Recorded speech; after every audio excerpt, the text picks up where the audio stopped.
It's been a few days since we said bye to the others in Nasha Town. Still no news about Rerir, though. Where could he have slunk off to? If only he was gone for good. But with all the trouble he stirred up before, there's no way we've seen the last of him. Hello! You must be the traveler in Paimon? Mr. Flynn has been looking for you. Unfortunately, there's been a serious wild hunt attack over at the quarry. He thinks it's time to regroup and figure out a plan. The wild hunt? Oh, uh-oh. We better get over there, right away! Come on, let's go!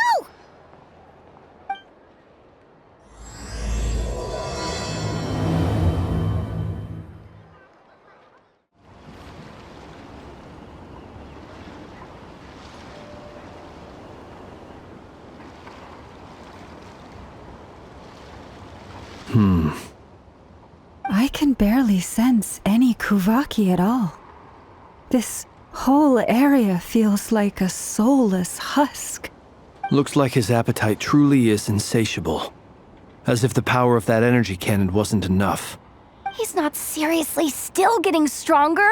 What's his endgame here? Everyone's here already. Hey, we made it! So, what's going on? We've all been on high alert since we split up a few days back, expecting Rerir to strike again. But it's like he just vanished into thin air. No one has seen him nor found any trace of his presence. That is, until this morning, when a ratnik found signs of wild hunt activity while out here on patrol. As you can see, the crystalline itself is physically intact, but the Kuvaki it contained is all but completely diminished. And we're sure that Rerir did this. Who else? He's the only one who could pull off a stunt like this. Kuvaki loss has reached critical levels. Rerir of Solnari set to maximum threat level. Warning, unless de-escalation measures are taken soon, he will pose a threat beyond our ability to contain. The consequences could be catastrophic. Traveler, do you remember when we encountered Rerir just after regaining his body? There wasn't a shred of sanity left. Nothing but madness and rage. Yeah, didn't he shout out a bunch of names? Then he started raving about how nothing in this world mattered to him. Oh, Paimon gets chills just thinking about it. Oh, but the thought that he's still out there, lurking somewhere in Notcry, waiting for his chance to strike? Oh, even chillier.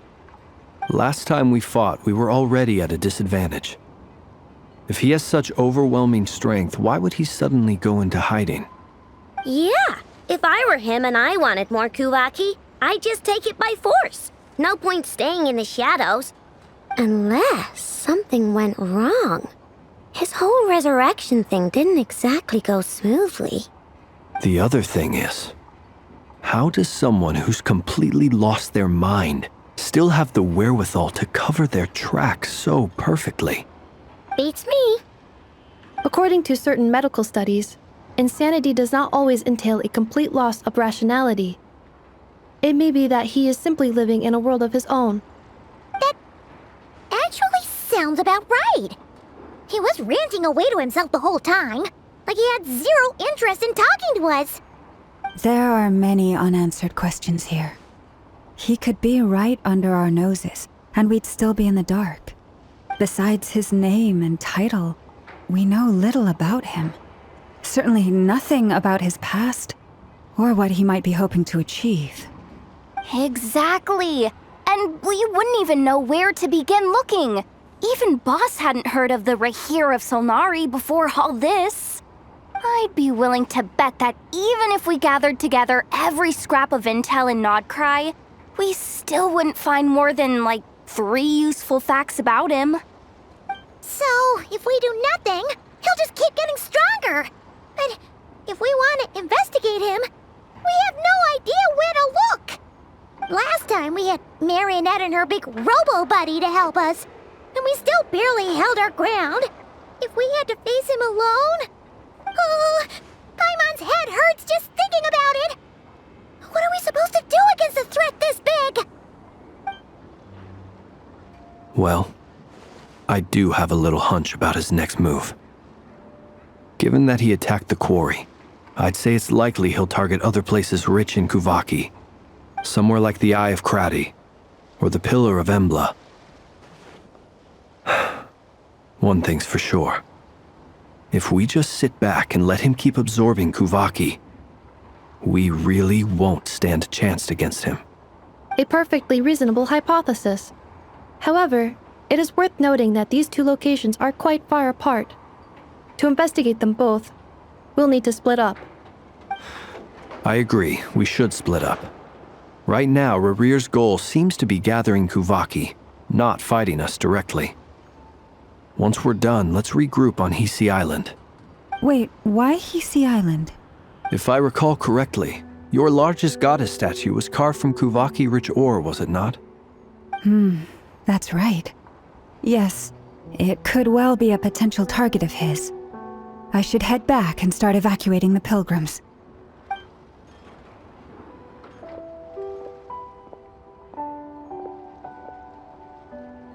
Splitting up's always gonna be risky. But I guess we don't have much choice, right? We're in a race against time here. And if we do run into Rerir, what then? That's when you follow the third rule of treasure hunting. Run like the wind. Didn't you say the third rule was go with the flow? I don't know. Did I? Anyway, whatever. In this situation, go with the flow means go find backup. Agreed. If anyone finds so much as a trace of Rerir, do not pursue him. Get out of the area and alert the rest of us as soon as possible. We need to put safety first. All right, we'd better get moving. Come on, Anefa, let's go.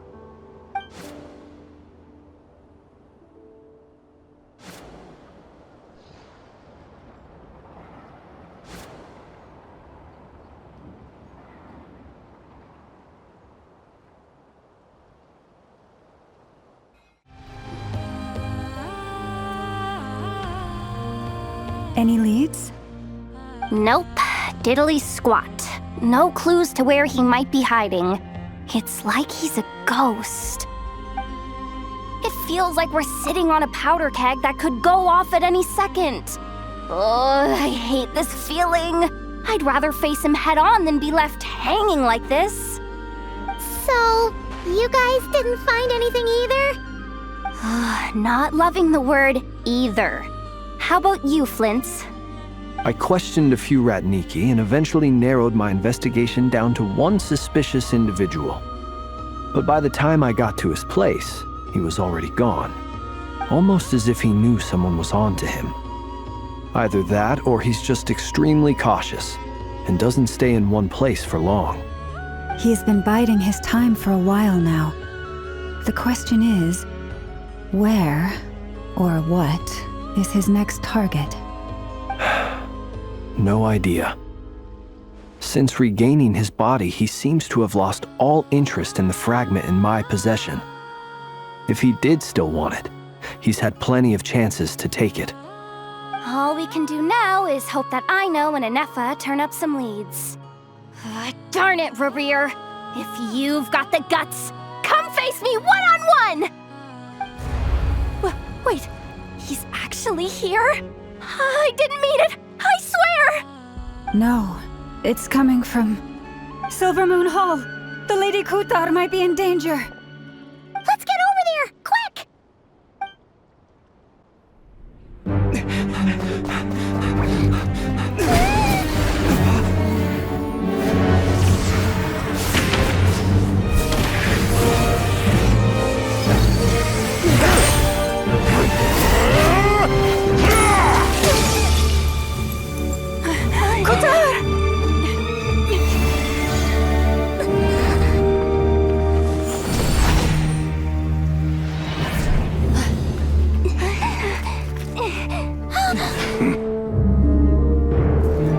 Why is he attacking the damselette? What's going on? No time for questions.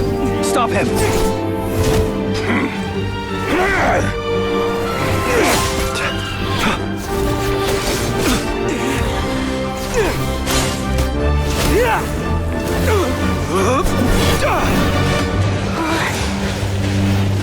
is insane. Yehuda, get Kutar out of here! On it.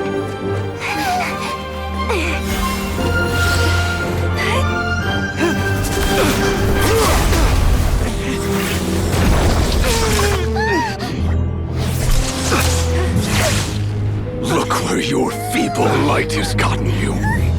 Now you shall plunge into darkness. Thalindus, soon I will find a way. Watch out!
Made it out of there alive.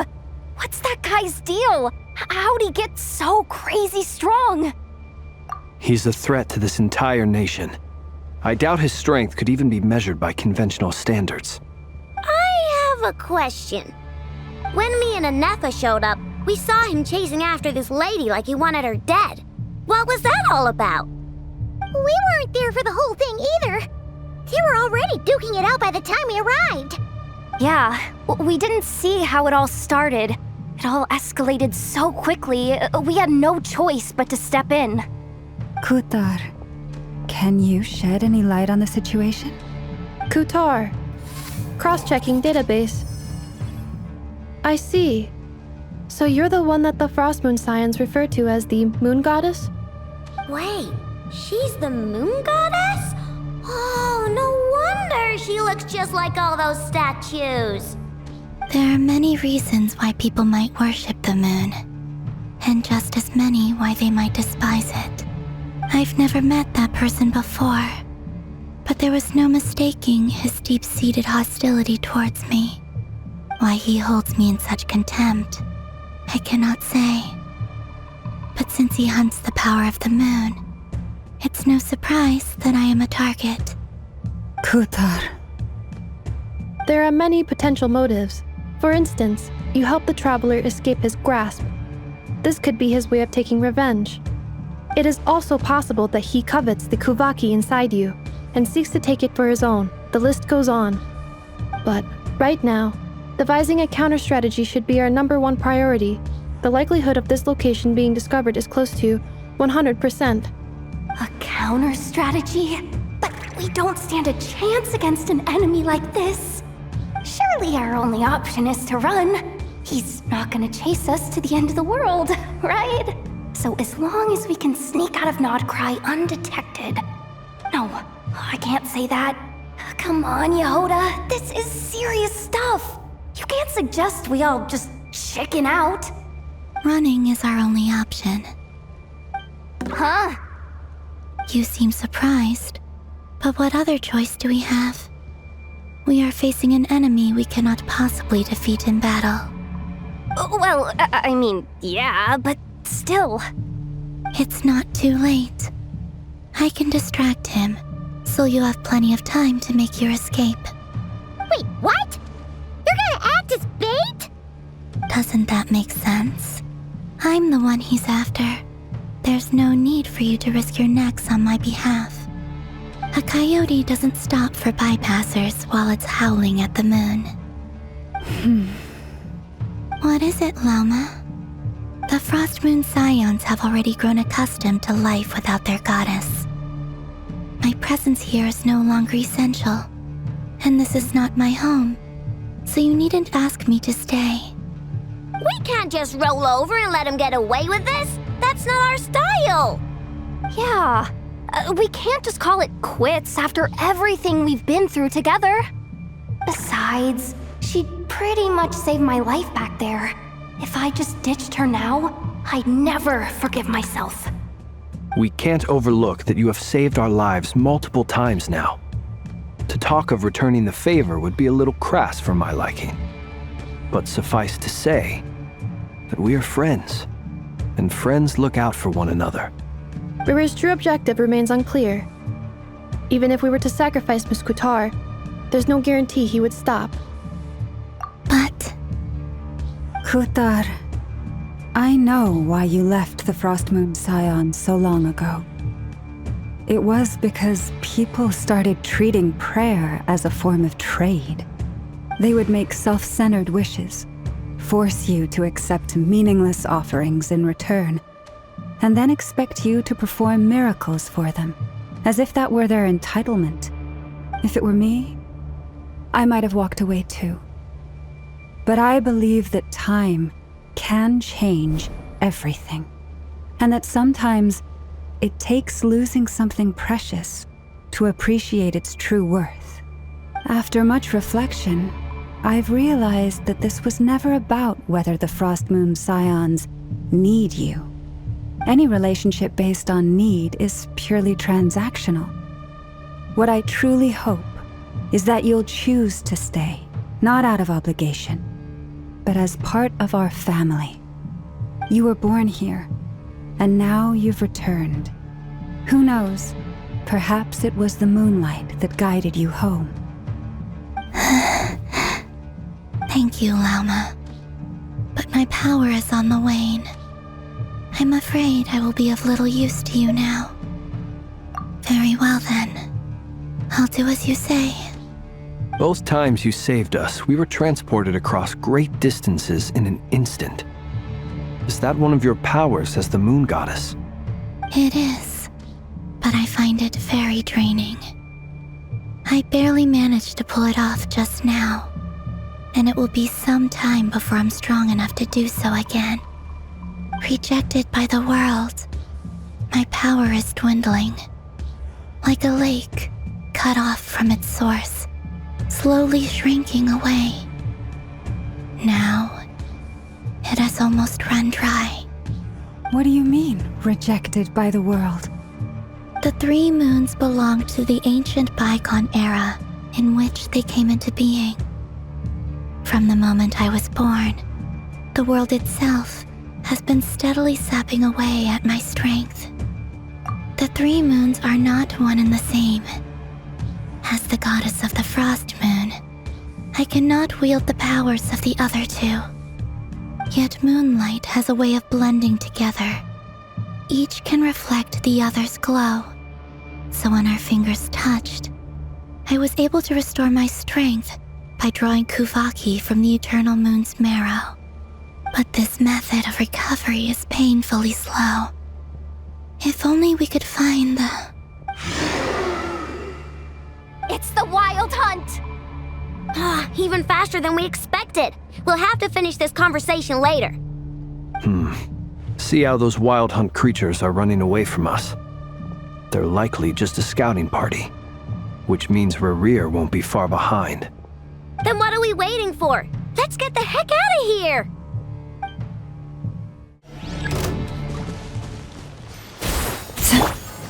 Being done, Water Bomb! Branches a song. They just keep coming! This is driving me nuts! Rerir's closing in on us. We need to pick up the pace. There's too many of them! And this time, we can't fall back on Kutar's house to escape! This goes on much longer.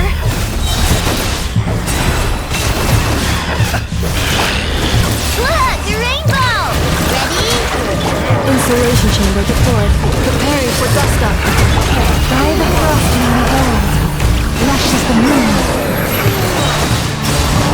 The night cometh. Close your eyes. Be silent. Fear the dark. Night falls. Flash attack! Chew on this! Ultimatum protocol. Cleanup sequence initiated. For the everlasting forest, branches a song. Beware the creatures of the night. Close your eyes. Observe to dust.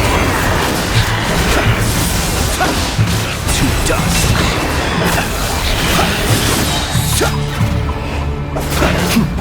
Preparing for dust up. Insulation chamber. Look! The rainbow!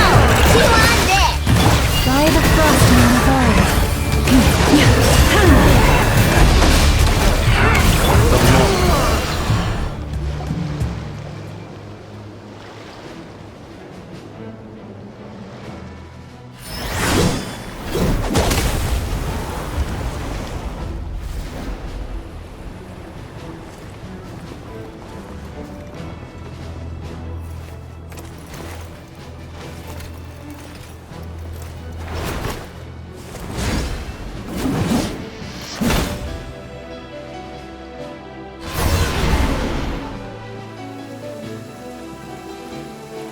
What's the matter? Bit off more than you could chew? Who are you? Uncle Varka! You're back from Amspartnir? Whoa! You're Varka? Grand Master of the Knights of Favonius? We could save the intros for later. Right now, let's get you all out of this hellhole. Follow me. I know somewhere you'll be safe. Oh, is that where I think it is? That's the one. Come on, move! There's no time to waste.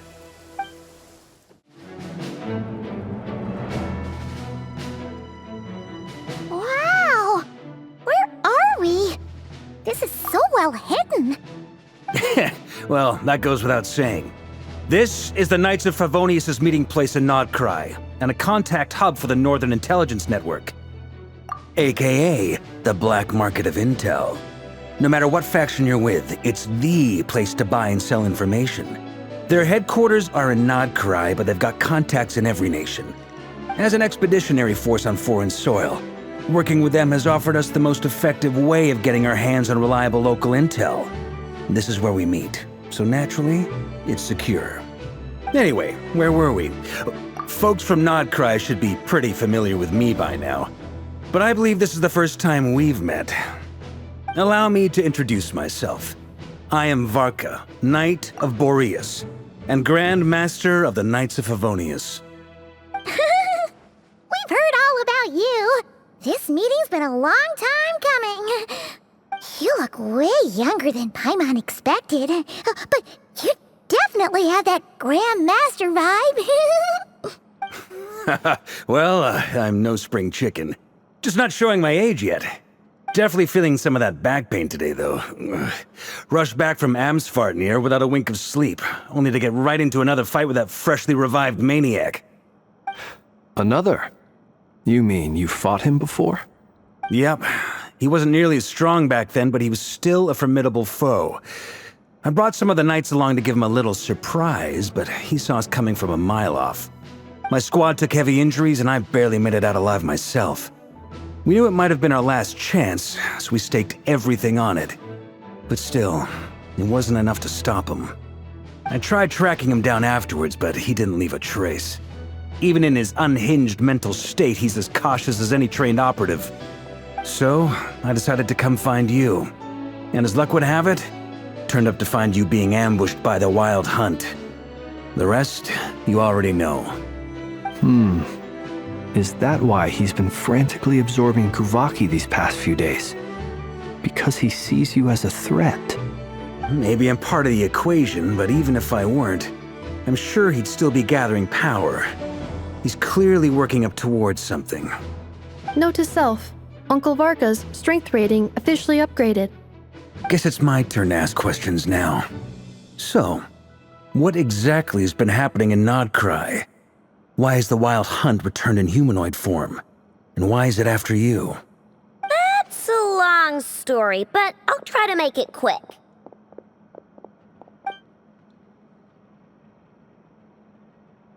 Wow, I had no idea so much had happened. Sounds like you guys have really been through it. So, the Kutar is actually a Fatui Harbinger. And all this wild hunt activity in Nodcry is the work of the Rerir of Solnari, one of the 5 sinners. Oh, that's a lot to take in. Need some time to wrap my head around it all. I'm truly sorry, Mr. Varka. You stood with us against the Wild Hunt and did everything you could to stop it from escalating into a full-blown catastrophe. And then, the one time you're away, it all comes to a head and all your hard work gets undone. You've got nothing to apologize for, Miss Moonchanter. You can plan 100 steps ahead and still slip up. That's just life.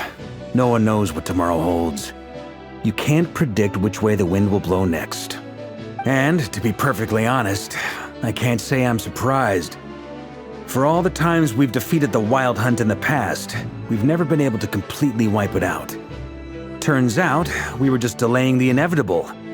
But now that a new variable has come into play, fate may well take a different course. A new variable? You mean us? Who else? And in a strange way, I think his resurgence might not be an entirely bad thing. The Wild Hunt is like an unrelenting force of nature, but Rerir is an individual with an agenda. He's gotta have a weak spot somewhere. That said, while I was explaining everything just now, some of the points that Mr. Flint's added caught my attention. You mean about our mystery ally? That's right. From what you've said, not only did they lead you straight to some key files, they also shielded Hisi Island from a lethal Kuvaki blast. I don't know who or what could pull something like that off. Heck, even Miss Columbina doesn't have a clue. I hadn't heard the story about those files. Would you mind repeating their titles for me? Wild Hunt Phenomena Log, a Nodcryan Ratnik's Field Journal, and Kuvaki Survey Log. Oh. No. Still doesn't ring a bell. Another dead end. Guess all we can do now is hope that our mystery ally keeps showing up when we most need them. Still, it's safest to assume they won't be intervening again. From here on out, we'll have to resolve this crisis by ourselves. Your intel also explains something else I've been wondering about. The reason I led my team to Amsfarnir was because we'd had reports about a possible source of the Wild Hunt showing up there. But once we looked into it, it turned out to be a red herring. I don't know who was behind it, but I doubt it's by chance that he happened to make his comeback while my attention was diverted. And from everything you told me, it sounds like his scheming began well before his return. So maybe luring me away was all a part of his plan. But is it even possible that he orchestrated all of this by himself? The Moon Maiden and the Rerir of Solnari, Nodcry of all places. The way everything is unfolding, it can't be a coincidence. So, what do we do now? Got any ideas? Right now, we've got at least 3 things to consider. Let's go through them one by one. First, we need to figure out how to take down Rerir. If we can't beat him in a straight-up fight, the rest won't even matter. To my knowledge, the bulk of Nodcry's fighting force is already gathered here.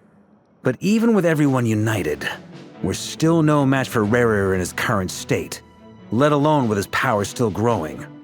What if there was a way to tap into a new power of our own? How so? Have you thought of something, Columbina? 3 moons once watched over this world. The Eternal Moon was the largest. The Frost Moon was the brightest. And the Iridescent Moon was the most mysterious. They say that back then, the 3 moon goddesses wielded immense power, enough to shape the workings of the world itself. I now bear the Frost Moon's power, and the Eternal Moon's marrow resides within the Traveler. Hold on. Are you suggesting?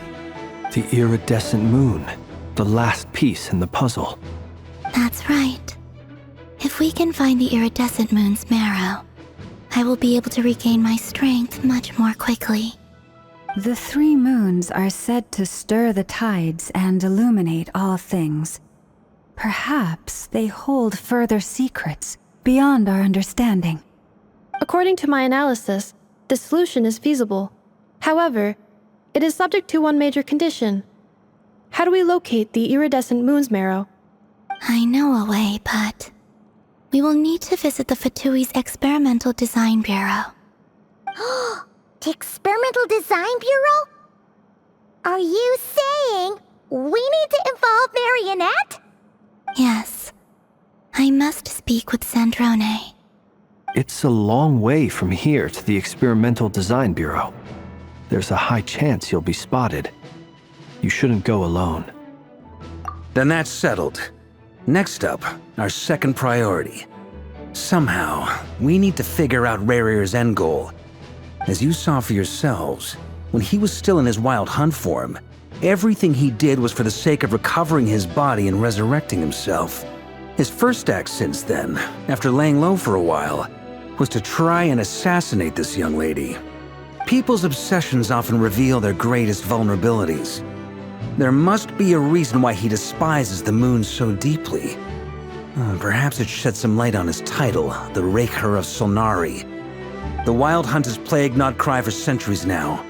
If we want to stop it for good, we have to get to the root cause of what's driving it. It's true. We still know very little about him. If Kuthar hadn't given us that lead, we wouldn't even know his name. But where would we even start? I doubt even the Intel Queen of Notcry has a clue, and she has info coming out of her ears. Oh? That's a rather hasty conclusion for someone who's so painstakingly meticulous when it comes to dealing with machines. She heard me.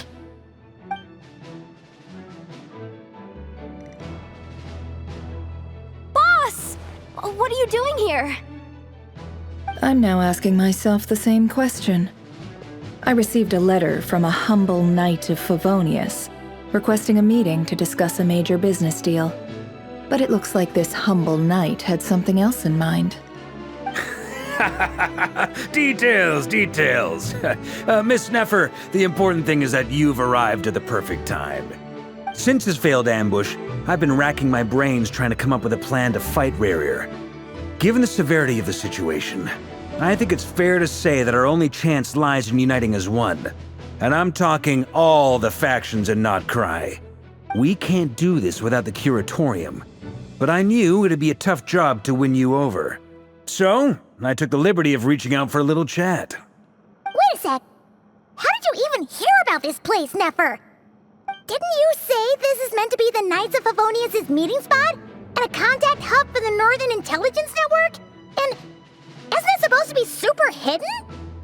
You really think he could have gotten settled in Notcry without my help? Besides, I'm the one running this gig. Of course I know where the meeting place is. Allow me to introduce the current head of the Northern Intelligence Network. If it's intel you're after, she's your woman. Pretty much seen and heard it all. Please spare me the flattery. Let's cut to the chase. Seems like you've run into some trouble, huh?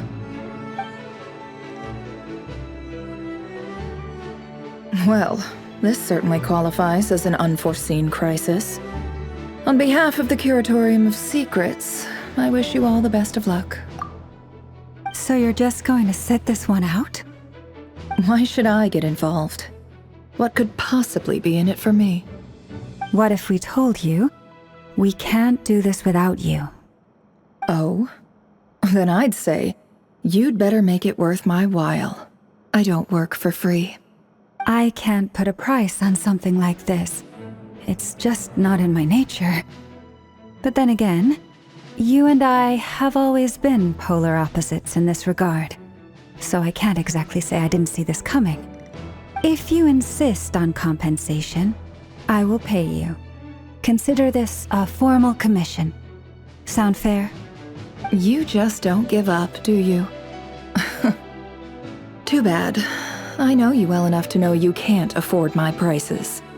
The riskier the job, the more it'll cost.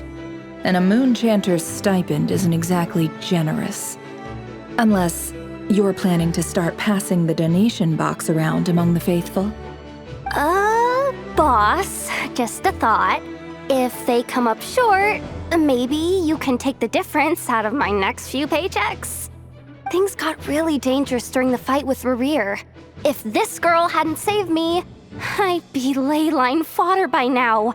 I'd be gone for good, boss. If there's any way we can make this work, I'd really like to help her. Please?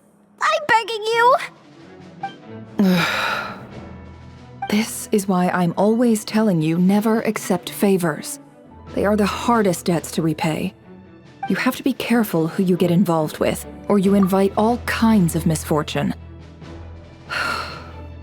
Very well, Yehoda, I will help. But just this once. Don't count on this happening again. Flynn's, that fragment that Rerir was after, do you still have it on you? Of course. Let me borrow it. I need it to follow up on some leads. Wait, you actually have some leads? Shh. This is top secret information. I get it. We all have things we'd rather keep to ourselves. Plus, I know we can count on you, so we'll leave the intel gathering in your hands. And that brings me to the third and final item. We need to find a way to distract him. We need time to make our move, so someone will have to stall him. I'm in for this part, no matter what. Anyone coming with? Count me in too. Come off it, you two. Quit playing heroes. I'm way ahead of you here. Nefa did a scan of the Moon Goddess's Kuvaki signature, and we're gonna use it to make some decoys over at the Kramkake craft shop. Anyone who's in, follow me. Once they're ready, we'll deploy the decoys across Nogcry. So as long as the rest of you keep moving, he won't catch on to your scent and won't be able to track you down. I like it. Genius idea. No biggie. All right then, we'll split into 3 teams. Once your team has finished their mission, return here and wait for the others. Dismissed!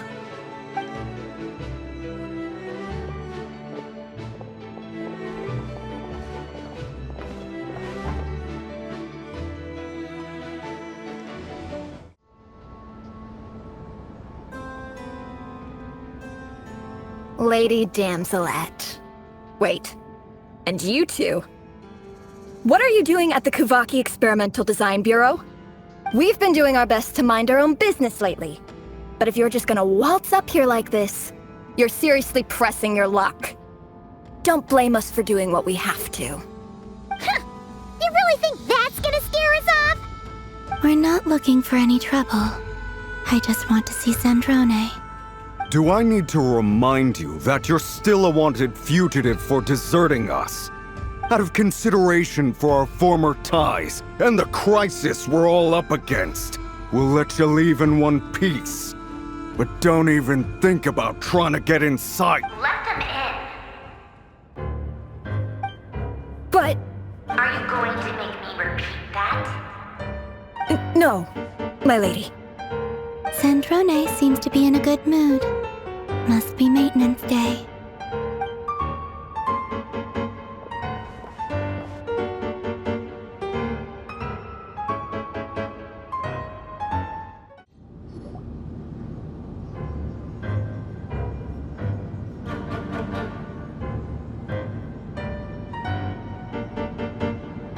So tell me, to what do I owe the honor this time? Actually, before you answer that, just so we're clear, we're not colleagues anymore, Columbina. I don't owe you anything. I promise it's nothing big. It seems like you've gotten the wrong idea here. The only reason I let you in was because I was bored. It seemed like a way to kill some time and satisfy my own curiosity. Whatever miscalculations I may or may not have made in the past, I haven't lost the plot enough to even consider sticking my neck out for your sakes. I'd like to speak with Arlecchino. What? Huh? You mean the knave? I'd like to speak with Arlecchino. Is she in Nogcry? No, she's not. Once the work on this facility was completed, she went back with the Rooster and Regrator. The only ones in Nodcry are me and... What is it you need to speak to her about anyway? Rerir is hunting me. If I'm going to face him, I must first retrieve the lost moon.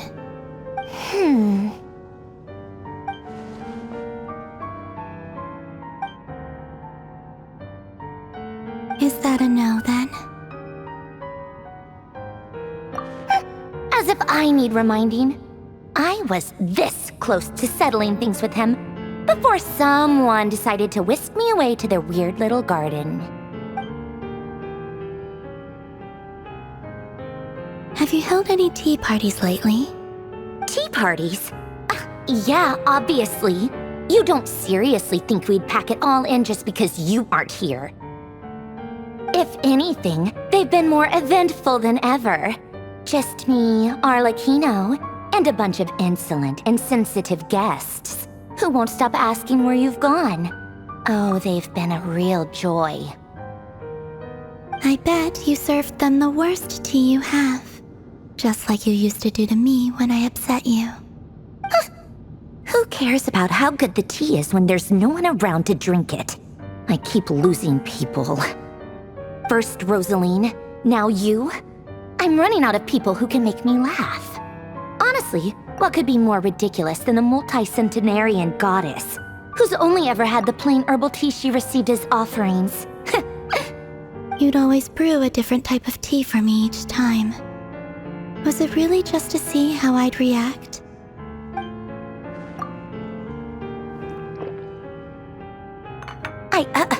Well, duh. Why else? Watching you squirm was practically my only form of entertainment. Oh, yeah. And Capitano sometimes used to bring Tartaglia around, too. But I guess we won't be seeing him again. Well, I guess we are overdue for a get-together. Polonia! Have Favronia pass a message to Arlecchino for me. It's time for tea. Will suffice. Pass along a message for me, too, if you would. My body cannot contain the marrow of 2 moons, so I'll be leaving one of them in her care. Excuse me? Who said you were on the guest list? If my tea meant that much to you, maybe quitting the Fatui wasn't your brightest move. Back when you were under the Tsaritsa's protection, no one would have dared come at you so openly. But that protection didn't come for free. In fact, I paid dearly for it. At the end of the day, it was just another transaction. I just got tired, that's all. I never wanted any part in their grand ambitions, and I've had enough of being treated like a bottomless supply of power. It brings back memories from the old days, when I was still worshipped as the moon goddess. Centuries on, it may be a different group of people, but I see the same greed in their eyes. I figured you'd leave eventually. You didn't have as much of a reason to stay as I do. The Tsaritsa gave you shelter and protection, but that was it. Nothing more, nothing less. Meanwhile, the Fatui demanded everything from you in return, until it was more than you could bear. I get why you left. And frankly, I have no interest in dragging you back just because the higher-ups told me to. But if you keep hanging around with this riffraff, the next time we cross paths, we might be enemies for real.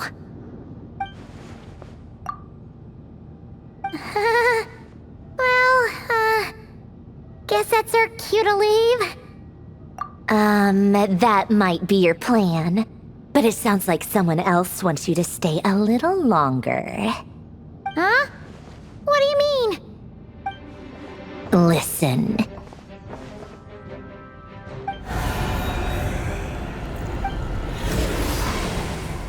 My lady, it's the Wild Hunt. A horde of monsters is headed straight for the facility. Ugh, another uninvited guest trying to crash my tea party. Clear the area! I'll handle this. Wait, what? You want us to leave you here by yourself? Huh, you'll be lucky to make it out of this alive. You really think you can afford to worry about me? Go on, get out of here. You may have stopped Polonia from crushing him last time, but I've made sure that won't happen again.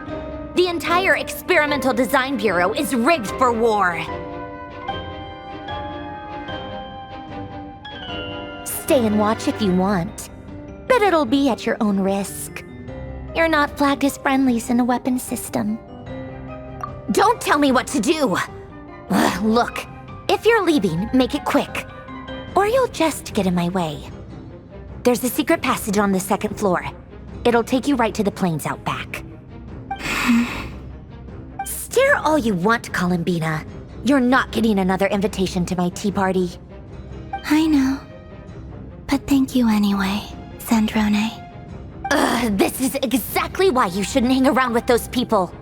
All their melodrama and sentimental nonsense is rubbing off on you.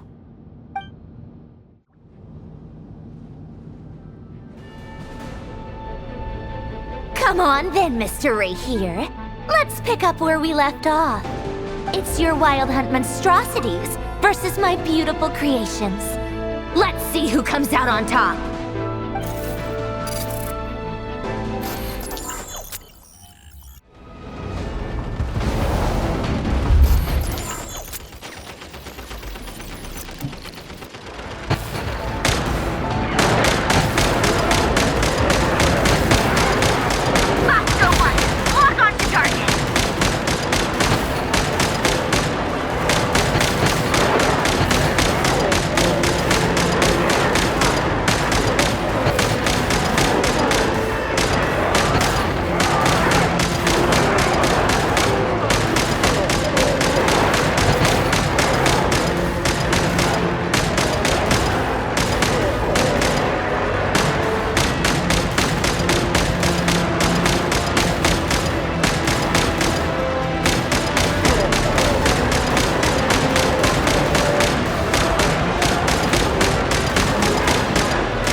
Polonia! Get him! I've upgraded Polonia again since our last encounter, and uploaded every last scrap of your data. So let's finish this, once and for...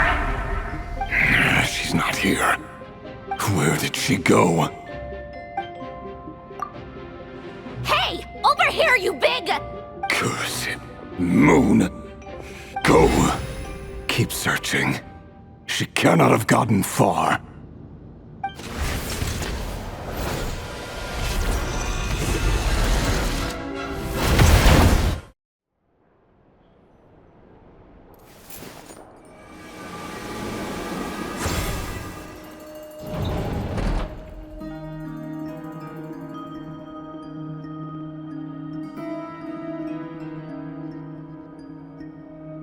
So this is your method for investigating Rerir's past? It almost looks like some kind of ceremony. Good deduction. But it's quite a different affair from what you're used to with the Frostmoon Scions. Whoa! First time I've ever been in here. Boss always said it was off limits, so I pictured some kind of creepy dungeon. But it's actually kinda nice. Oh, I guess this must be Sumero decor?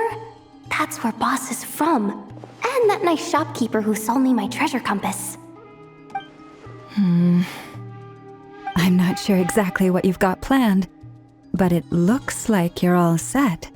When do we begin? Whenever we wish. But for some reason, I've got a feeling this isn't going to end well. I've never faced Rerir myself, but from what you've told me, his power is beyond anything I could imagine. I, on the other hand, am just an ordinary businesswoman. Our paths should never have crossed, yet here I am, forced to make an enemy of him. If you ask me, you're about as far from ordinary as it gets. So what are you saying? You're getting cold feet? Once I take a job, there's no backing out. Still, I have to ask myself if the power I'm relying on will even work on an opponent of this caliber. And also how to make sure I come out of this alive if things spiral out of control. Death is the one thing we can take for granted. It is the great equalizer, however fortunate or unfortunate we may otherwise be. So it's important to consider how to spend what lifespan we have left. Come on, boss. Lighten up. Quit talking about death. It's bad luck. For once, I agree with you. When you're up against a foe like Rerir, there's no such thing as being too prepared. Is there anything I can do to help? That won't be necessary. I've already made up my mind. Time to cash in a precious favor I've been saving for a rainy day. Yehoda, I need you to find someone for me. The sooner the better. Find who? That shady merchant who sold you an overpriced treasure compass the other day. Come on, boss. You're pulling my leg again. In what way is she shady? She showed up when I was completely lost and sold me a neat little gadget that was exactly what I needed. Trust me, she's a good person. Anyway, I know who you're talking about. Don't go anywhere. I'll be right back. Quit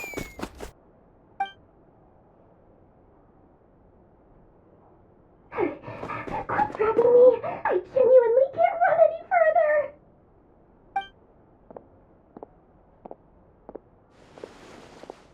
Hey, aren't you? What is it? What's the big rush? You dragged me out of a dream where I was literally swimming in Mora. I'm charging double my usual attendance fee. See, look how easygoing she is. After that rude awakening, she could have completely snapped at us. But instead, she kept it together and just asked for an extra fee. Dori Sangama Bay? I never would have pictured you two doing business together. If you want to make it big in Nodcry, it's all about connections. Lady Nefer just so happens to have a lot of intel that interests me. And she also did me a big favor in the past. It was back when I first arrived in Nodcry. My trusty assistant, the genie in my lamp, had an adverse reaction to the Kuvaki and fainted. And wouldn't you know it, that's when I suddenly find myself in a life-or-death situation. Good thing my compatriot was there to swoop in and save the day. I've been giving her a 30% discount off all of my goods ever since. Now, so that no one here feels left out, I'm willing to extend a 20% discount to fellow friends of Boss Nefer. Plus, any other friends you send my way will enjoy 10% off. What can I say? The great Lord Sangamabe is nothing if not generous. So, let me guess. You've run into some trouble? I've got everything you could possibly need, and the more you buy, the more you'll save. You guessed correctly. What have you got in the way of survival gear? The one type of gear I've never been short on. What are you looking for? A jetpack fresh from the Academia's labs? An ancient suit of armor dredged up from the bottom of the sea? At the very least, I need to know what kind of opponent you're dealing with here. If even you're worried about staying alive, it must be pretty serious.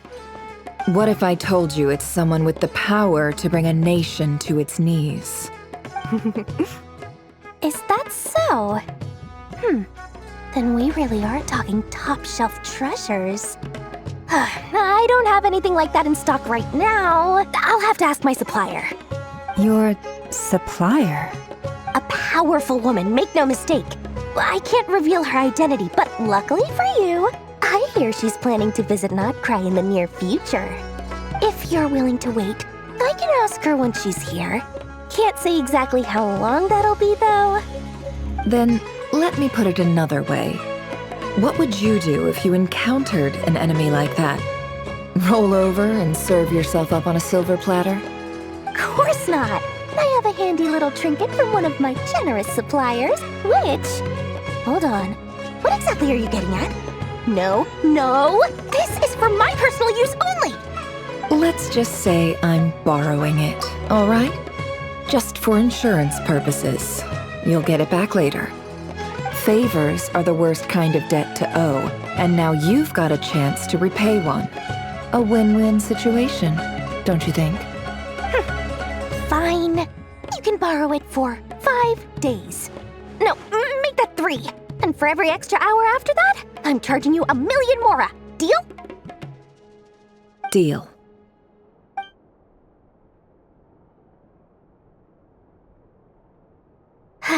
What a way to start the day. Now, was there anything else you wanted? Or can I go back to bed now?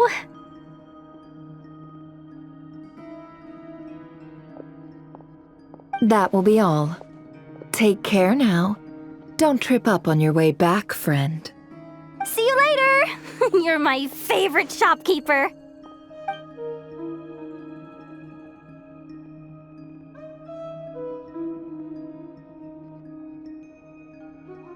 Excellent.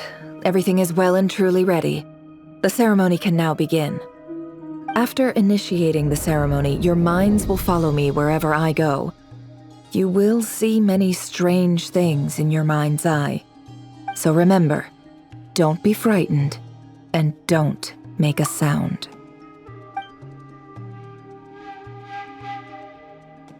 Now then, let us peer into the Rerir of Solnari's past.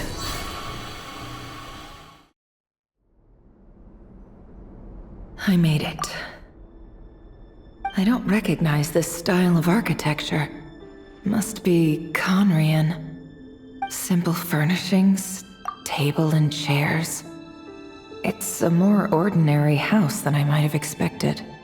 Looks like the fearsome Rerir of Solnari came from surprisingly humble beginnings. Unless this passed for luxury in Conria. Unlikely. It was said to be a very prosperous nation in its heyday. Anyway, I'll keep exploring. Hi, Rerir. Since you're working extra hours tonight, I thought I'd keep myself busy by checking out that new kebab shop. I've heard good things about their menu. I'll test it out, and if it's as good as everyone's saying, let's go back together sometime.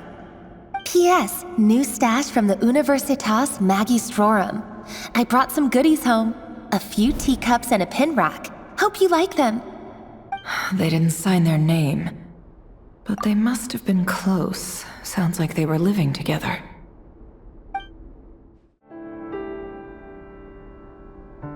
I went over to Joseph's for drinks today.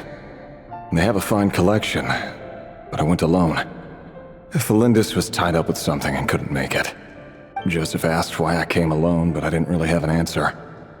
He then went on to ask about other things. If you ask me, someone who asks that many personal questions is too nosy for their own good. But if he invites me again, chances are I'd still go. Felindis. That's the same name Rerir mentioned. Crane imports keep falling. If things don't pick up, we'll soon be back to meat and mushrooms only. Honestly, I'm not a huge fan of that new type of mushroom everyone's been into lately. Didn't it start out as a lab-grown variety? I heard it's even mildly corrosive. Seriously, why would you even eat something like that? I don't care if it's an impressive feat of alchemy. That just isn't the kind of thing I like to eat. Grain has to be imported, and they're eating a diet of mostly meat and mushrooms. Could it be because Conria is underground, so it doesn't get much sunlight? That would explain why they use so much stone in their buildings. They even use alchemically modified strains for food. Seems like the people of Conria don't have many options when it comes to dining. I've just about saved up enough now. Time to buy it and keep it somewhere safe. Making a big purchase. I wonder what it is.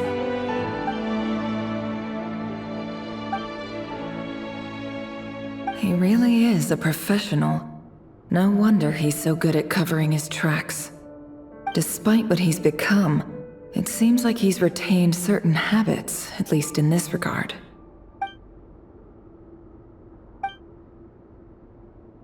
Did Rerir rip it out himself?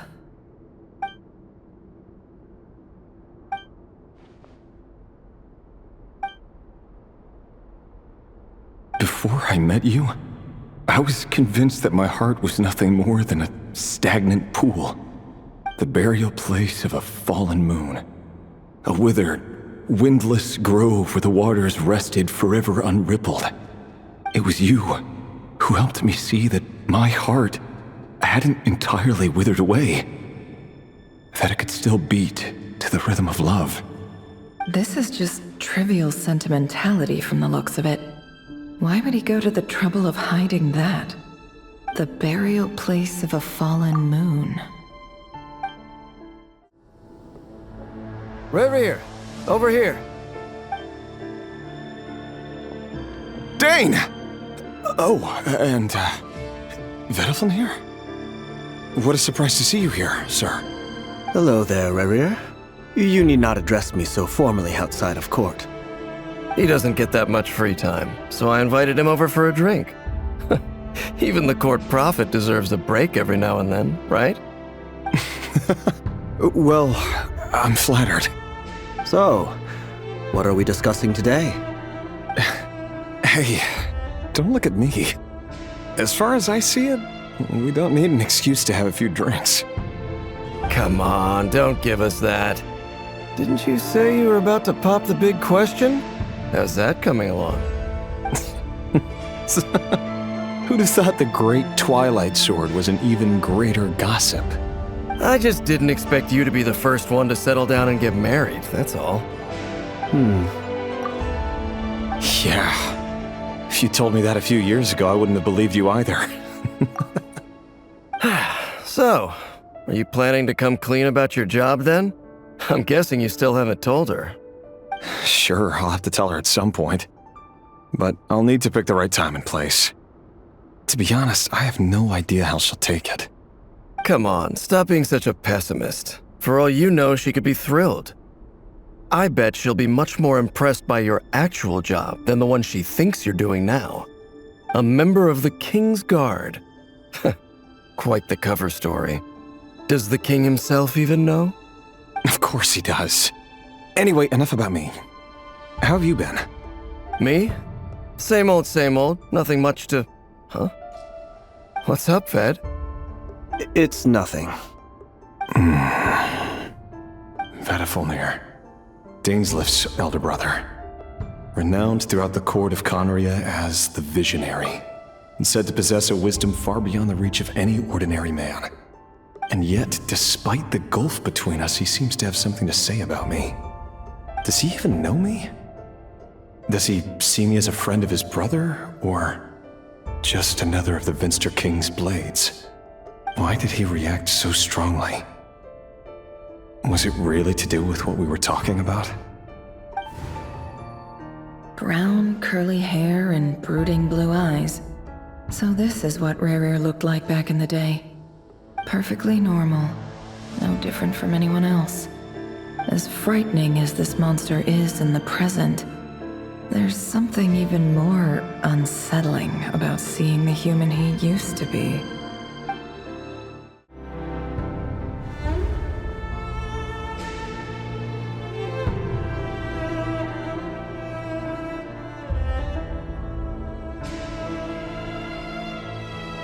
Felindis? You're back early. Our equipment's being serviced today, so I got off earlier than usual. How's your day been? Aw, why the long face? Is something the matter? Has your boss been giving you a hard time again? Went for a drink with Dane and the others after work. Isn't that a good thing?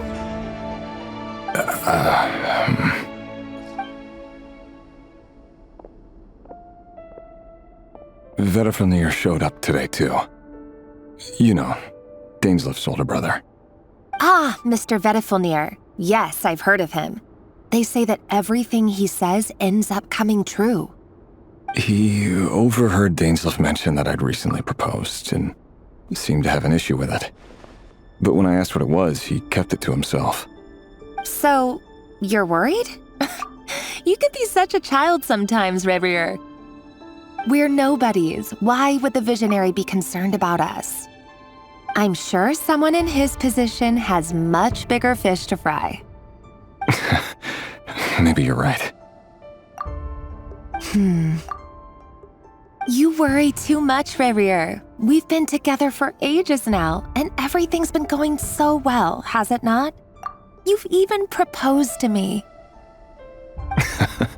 So, you do remember. Tell me then. What's your answer? Like I said, I need some time to decide. You can't just rush into things like this. We may be nobodies in the grand scheme of things, but if we want things to work out, we've still got to plan ahead. All right. Take your time. Just don't keep me waiting forever. Nobodies. Sounds about right. In the eyes of people like Vedifulnir and Dainslift, what do we matter? Can someone whose gaze is so fixed on a far-flung future even see the present clearly? Besides, the dynasty's fate rests with the king and his inner circle. Whatever I do, it won't make much difference. Meanwhile, every idea they come up with and every decision they make, it affects everything. These days, the king is lost in his research, and the purge of the Crimson Moon bloodline grows ever more intense. The opposition tried to speak out, but nothing came of it. And I'm under no illusions as to why. Because we eliminated them and got rid of their bodies. A man can have 1,000 reasons to carry a sword, but there are few good excuses to use it. Yet the king has never even considered a gentler approach, and he never will. What becomes of someone who kills on another's behalf? Can he ever find true peace?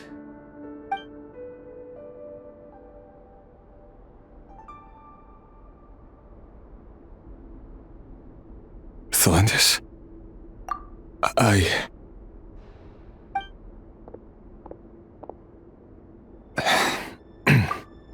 It's nothing. You were right. Fate has never smiled upon nobodies like us. But by the same token, it's unlikely to bear a grudge against us either. There's no reason we can't keep living happily together, cherishing the simple joys of each day as they come. See? You just need to stay positive, Rerir. I can feel your warmth, your breath. You're right there, right by my side. Just seeing you makes me happy in a way I can't explain, and that's something that no one could ever take away from me. So smile, my love. Let go of that frown. You're right, Thelindis. I've just been overthinking things. That's better. Getting caught up about things like this will only ruin our evening. Speaking of which, all set for the ball tonight? I need to go get ready. You go ahead. I just have a few things to take care of, then I'll come join you. Even busier than the big shots, huh? Fine, I'll go get started. But don't be late. If you keep me waiting too long, I won't be a happy bunny. Relax. I'll be there. Seriously, though, you drive a hard bargain. You're really gonna leave my proposal hanging and still expect me to take you to the ball? Well, that goes without saying. I already told everyone I'd be coming with a dance partner. Besides, they're two completely different things. Let's take it one thing at a time, all right? All right. White outfit it is. It seems like Rerir was deliberately hiding his ties to the intelligence services by giving the impression that he was just an ordinary member of the Venster King's Guard. He clearly doesn't want his would-be fiancée to know about his other life. Then again, that's hardly surprising. People in the intelligence trade rarely do. Who'd have thought we were in the same line of work? Let's dig a little deeper. Our last operation was a resounding success, and all thanks to you, Rerir of Solnari. In total, we apprehended 32 dregs of the Crimson Moon, and 67 accomplices. After all these years since the dynasty's fall, so many of them still linger on. Indeed, it cannot be denied. Yet it was destiny that the Crimson Moon should be overcome by the eclipse, and that His Majesty, the all-seeing Venster King, now guides our nation on the path to prosperity. Conria has no further need for a dead moon. But alas, there will always be those who refuse to see the truth, choosing instead to romanticize the past. That's not entirely true. Much about the Crimson Moon era was worthy of remembrance, and that's exactly why they keep trying to see it restored. Many of its secrets remain unsolved to this day. As it happens, that's precisely the field of study my partner is devoted to. You still haven't told her what you really do for a living. Where would I even start? How do you tell someone that you're one of the king's hand-picked executioners? That your hands are steeped in blood? You didn't choose this life, any more than I did. Orphans like us don't get a say. But I'll sure as heck be the one to pay for it. Speaking of which, we need to be more rigorous in the way we identify direct descendants of the Crimson Moon. Someone, it seems, has strong opinions about my future plans. Most likely my marriage in particular. I have a feeling that we may soon become targets of the Crimson Moon's retribution. Your concerns are not unfounded. They've taken out many of our colleagues these past few years, and for that very reason. These are no helpless lambs we're leading to the slaughter. They're wolves in sheep's clothing. Take care, Rerir of Solnari. I look forward to toasting you at your wedding. Thanks, Thorkel. You look after yourself, too.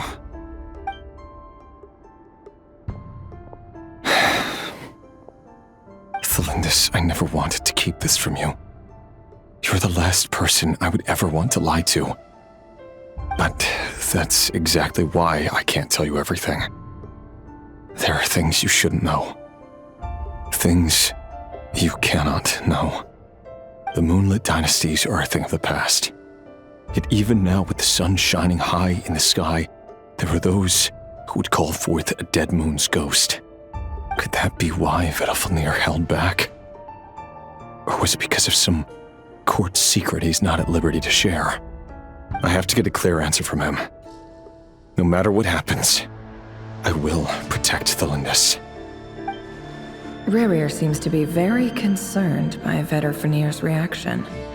Vedderfanir and Dainsleif, the Visionary and Twilight Sword. So that's what they were really like. I've investigated this whole area now. There doesn't seem to be any other memories here. Should I try somewhere else? Wait a second. What's this black smoke?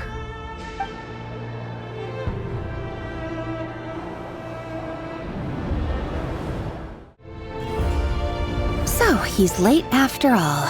Just you wait, Rerir. You're in for it. Big time. Are you waiting for someone, ma'am? Could I tempt you into buying some flowers? Oh, sure. Pick me out a pretty bunch if you would. Thank you. But I'm afraid none of them are as pretty as you. For someone so young, you sure have a way with words, don't you? I'm only telling the truth. Look me in the eyes. You'll see I'm not lying.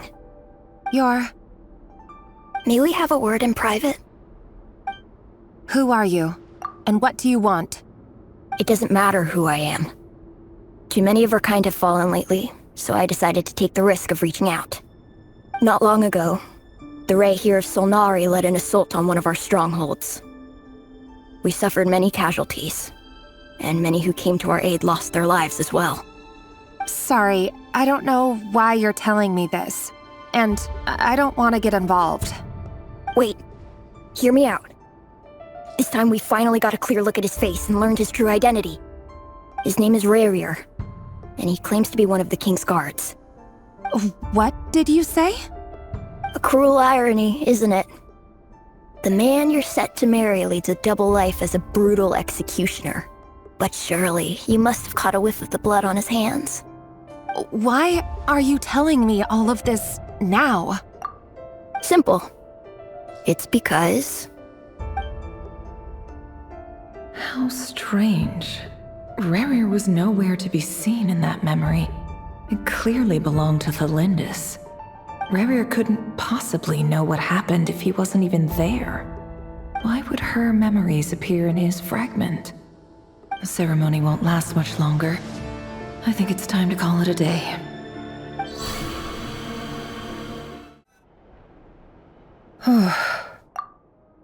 So that was your doing?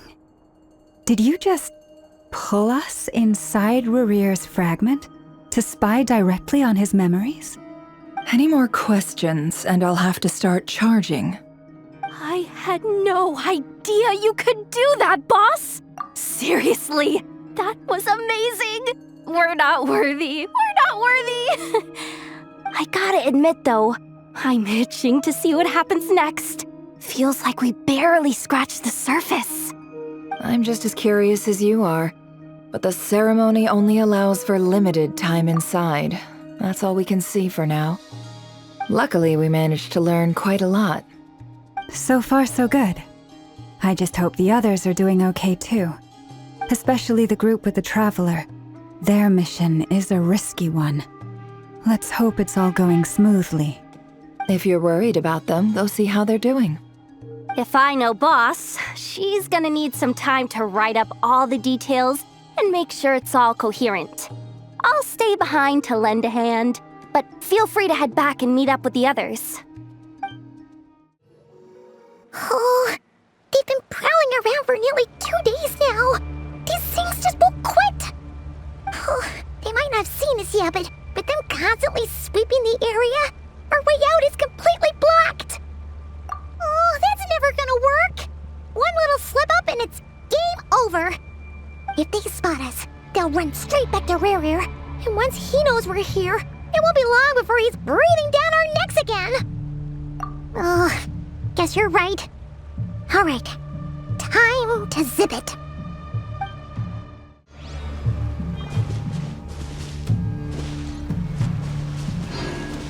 Quick, hide! We almost got spotted! Phew! That was a close call.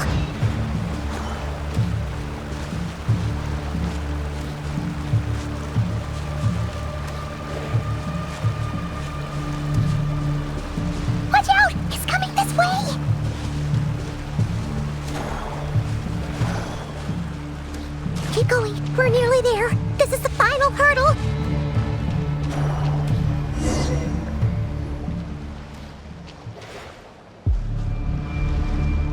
Oh, there's no end to these things.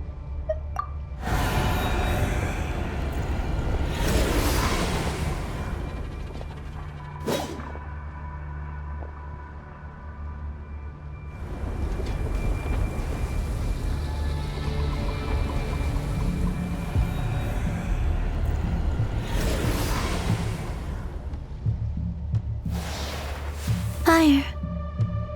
Fire? Wait, what's that smell? Oh no, there's a fire!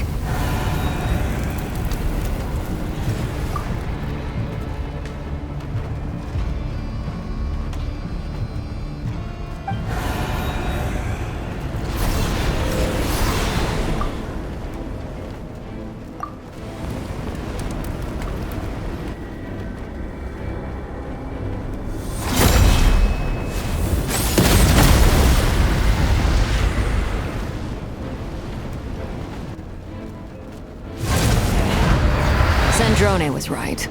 You look weak, Columbina. The old you would never have let such lowly creatures bar your way. Word has it that you did something for the Tsaritsa, and that's why you've lost most of your power. Freedom comes at a heavy price, doesn't it? It's Arlecchino! You came! Hello again, Columbina. And greetings, guests of the House of the Hearth. It's been a while, Arlecchino.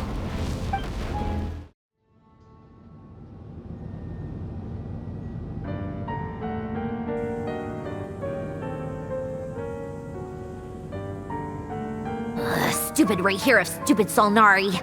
Ugh, whatever. I've got all the data I need. Next time we meet, you're finished. He sure doesn't pull his punches. Excuse me, do you need a hand? You can do me a favor by staying out of my way. Can't you see I'm busy? Wait a minute. I recognize that voice. Hello, Miss Sandrone. Father sent us over to help. How considerate of her. Hey, Fremine, get over here and help me fix this. Lenny, you do your thing. Just keep your sister away from my machines. Nearly every machine that cat girl touches ends up going haywire. Go put her on cleaning duty or something.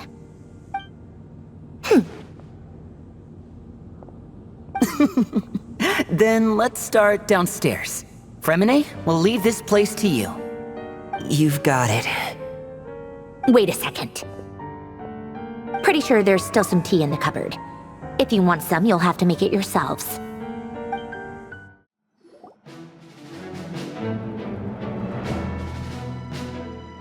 It's a relief to see you all made it back in one piece. Huh? Feels like there's quite a few people missing. Where's Flint's and the others? And what about Nefer?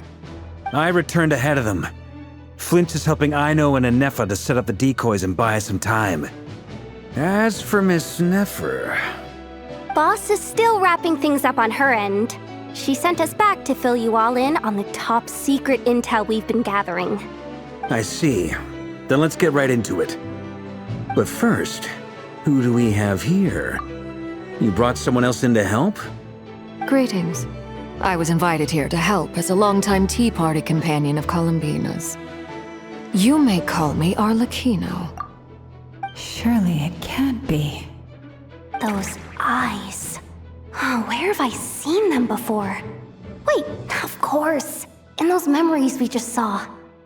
The only Arlecchino I know is the fourth of the Fatui Harbingers. So either you share a pretty uncommon name, or you're more than just a Tea Party buddy.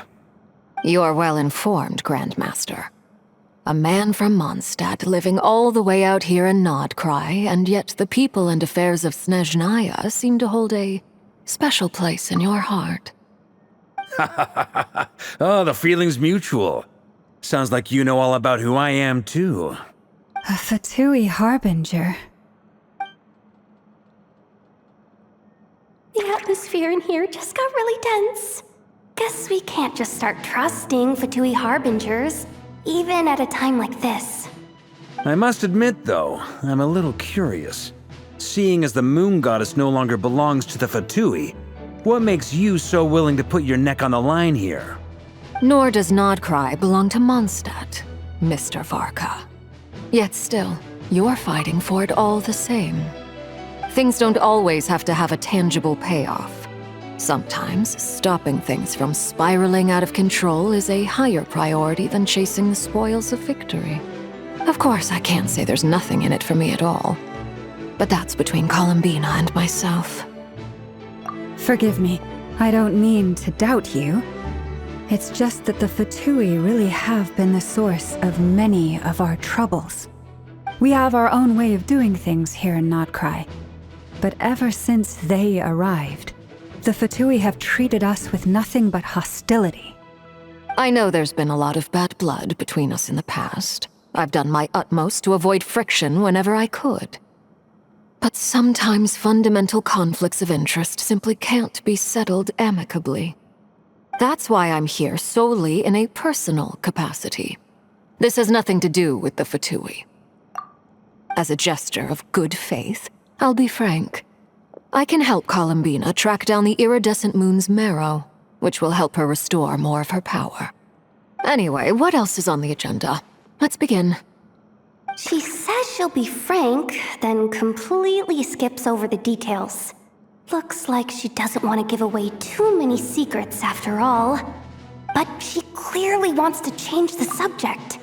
It'd be awkward if I tried to bring it up again now. I guess we'll just have to go along with it. She's the fourth of the Fatui Harbingers after all. One look and you can tell she's not someone you'd want to mess with.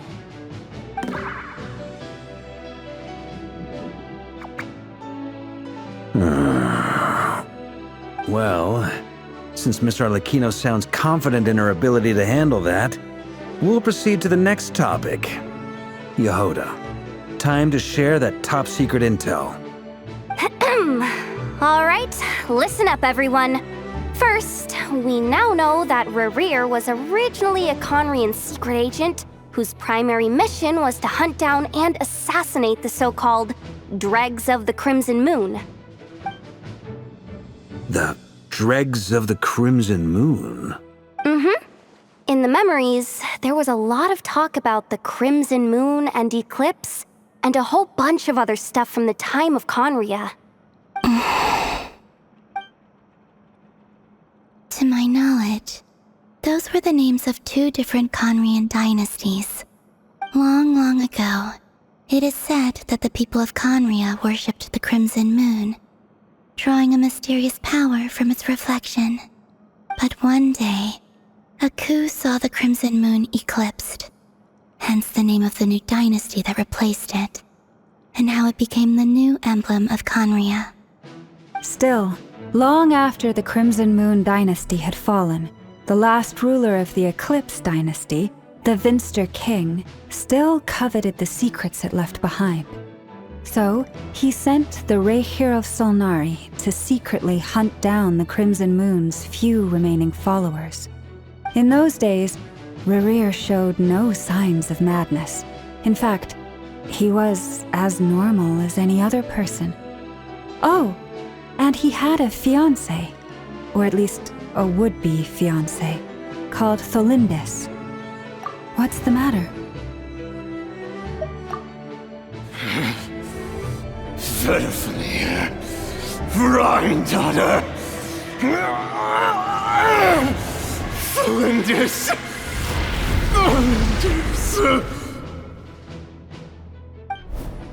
Interesting. Anything else? What about this would-be fiancé of his? Do we know anything about her? Well, she was a researcher at the Universitas Magistrorum, but it felt like she was hiding some kind of secret. Oh, and one more thing. For some reason, Rerir's fragment also contains some of Tholindis' memories, though only a very small portion. Well, no shortage of potential leads, I'll give you that. In any case, it sounds like we can conclude that while Thelindis was still around, Rerir appeared to be lucid and quite normal. Thelindis, it seems, must have been the one thing in this world that he couldn't let go of. Tell me though, were these pure-blood Conorians we're talking about here? Why do you need to know that? Hold on. If she was a pure-blood Conrian... Oh yeah, just like how it was with the captain.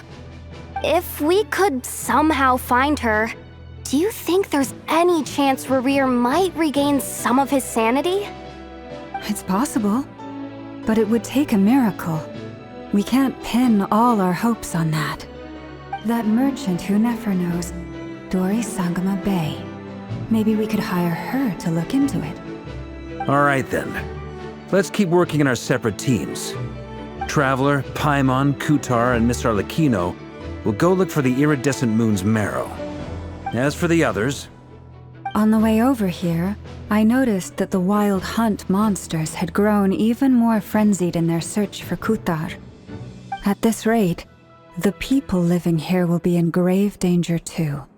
So I'm thinking of gathering together some of our followers to go wipe them out. I'll head back to the curatorium and meet up with the boss. Feels good knowing we've all got something to be getting on with. Given that the Wild Hunt has been a lot more active lately, the Lightkeepers have likely begun their own operations too. If that is the case, someone will need to pass the news on to Flint's. I'll hold the fort for now, then discuss our next move with Flint's, Aino, and Anefa when they get back. Alright then. Well, the clock's ticking. If that's everything, we'll be on our way. We'd better get moving too. We'll try to buy you as much time as we can. Relax. Just do your thing.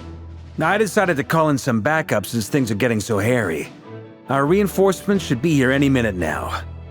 Stay safe, everyone. Dismissed.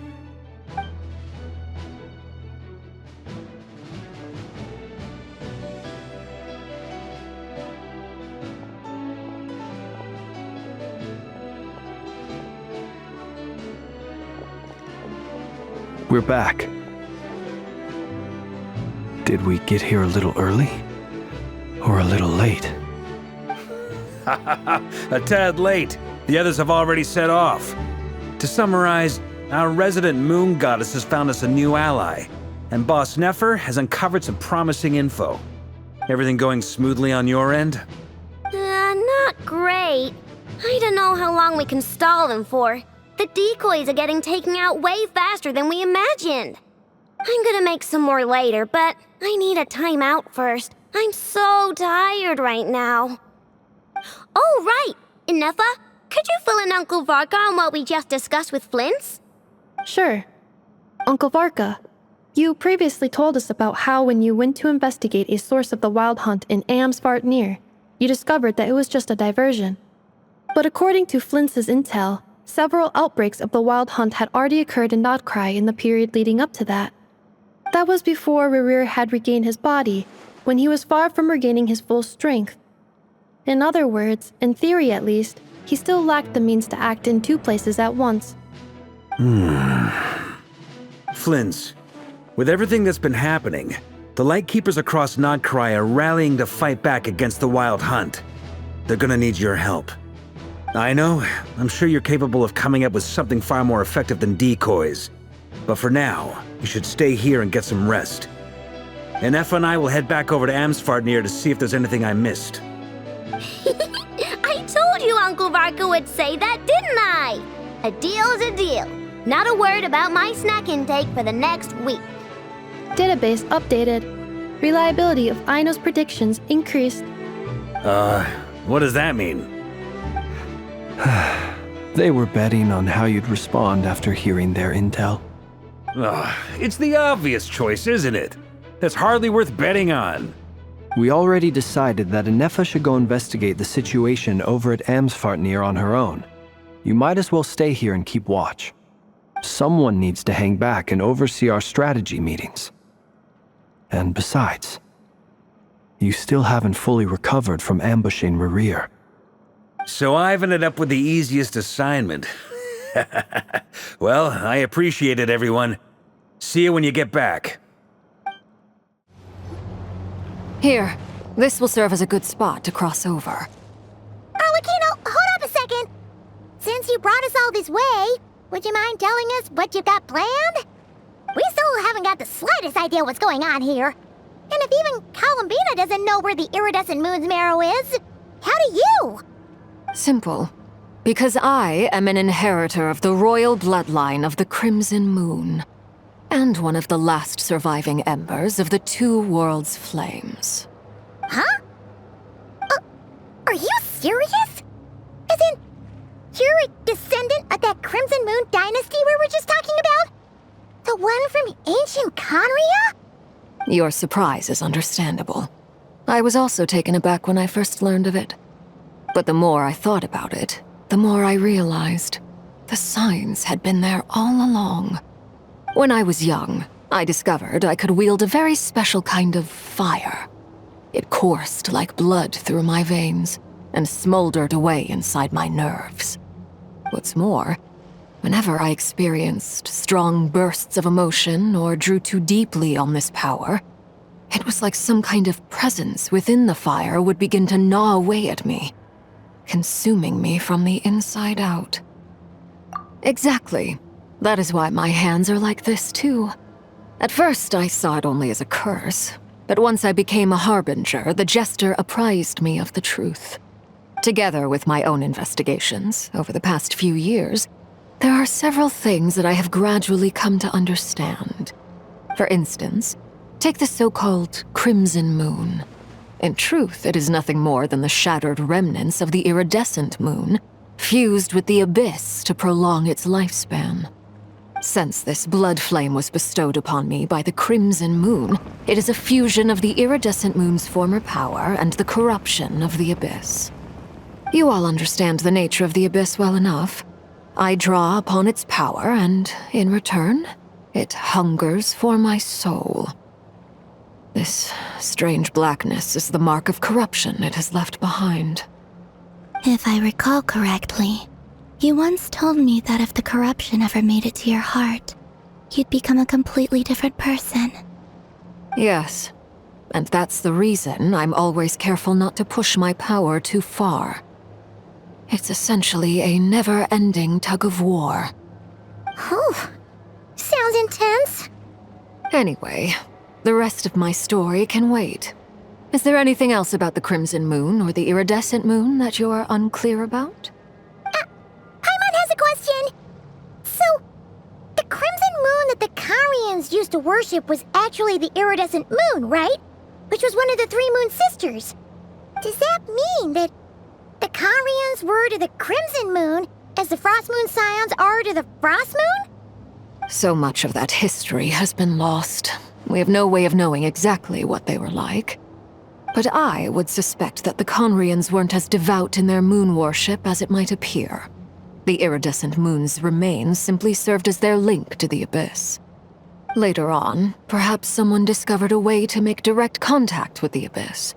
Or maybe there was some kind of ideological divide. Either way, a dissenting faction staged a coup and drove out the royal heirs of the Crimson Moon dynasty. Still, even with the dark sun looming high overhead, the Crimson Moon's glow never truly faded. If you want living proof, it's standing right before you. The first time we met, I sensed something familiar in your presence. When I looked at you, I felt I could see that mysterious red moon in the corner of my eye. In your flames, I saw its broken image, surrounded by a strange black aura. Well, I appreciate that you kept it to yourself. Much about the Crimson Moon is still a mystery, and I'd prefer not to end up as the object of an insane research project. Anyway, time is against us here, so if there's any other questions, they'll have to wait. I just want to make sure I've got one thing straight. In her letter, Sandrone mentioned that since you are unable to contain the iridescent moon's marrow yourself, you intend to leave it in my custody, correct? That's right. For now, it's the only way I can pay you back for your help. The iridescent moon is already part of who you are, so with its marrow in your possession, you'll be even more powerful than before. Deal. Then let's get started. Get what started? What does this place have to do with the Crimson Moon? When I first became a Harbinger, the Jester gave me a book called Paranhari, also known as Leobranto Inamorato. You should be able to buy a copy next time you're in Fontaine. It's a love story set in the Crimson Moon era, but setting aside the tangled romances of its characters, it also records a few interesting details. In the Crimson Moon era, or so the story goes, there was an orphanage that received children from beyond the bounds of this world, and subjected them to a peculiar induction ceremony. Beyond the bounds of this world? For real? And what kind of induction ceremony? The Crimson Moon sages looked beyond this world for beings with powers that surpassed the gods. But fearing they might lose control, they subjected these children to a process of refinement. They made these children crawl up a fireplace and kept asking them, "Have you died? Did you see it?" Until they finally admitted to having died and seen a crimson moon. The adults embraced the children who passed the ritual, telling them, "Within the fireplace, you have traversed the flames between two worlds. Here and now, you are born anew." The book leaves much unsaid, but I suspect that this was their way of branding the children they had enrolled, leaving an indelible mark upon them so that they would forever live in the Crimson Moon's light. That explains why I can't sense the Crimson Moon's marrow in this world. It makes sense that it would be sealed in a special space that can only be accessed temporarily through some kind of ritual. But there's no fireplace here. Do you see a chimney anywhere? Oh, are we supposed to build it ourselves? Okay, fine. Paimon will go find some bricks. That won't be necessary. The fireplace is purely symbolic. The key to the ritual is crossing the flames between two worlds. In other words, the flames that burn within me. Those burned away by such flames leave behind a kind of ghostly afterimage in the world. In the days of Conria, people believed they could be used to bridge the gap between the two worlds of life and death. In short, I can open a passage to that space for you. That's the easy part. The catch is I'll need to stay on this side to keep the passage open, so I won't be able to come with you. Once you're inside, you'll have to find your own way. Very well. Then I'll open it up. Traveler, spare me a little more moonlight if you would. I may need it.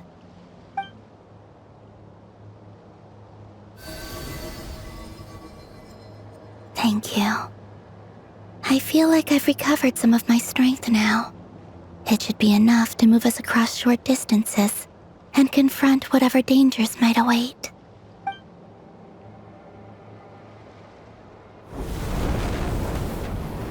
Mistress of the seven hues of ages past, great mother of the present, crimson-clad sovereign of the two realms, by fire severed, by fire renewed, I offer myself now and beseech your descent.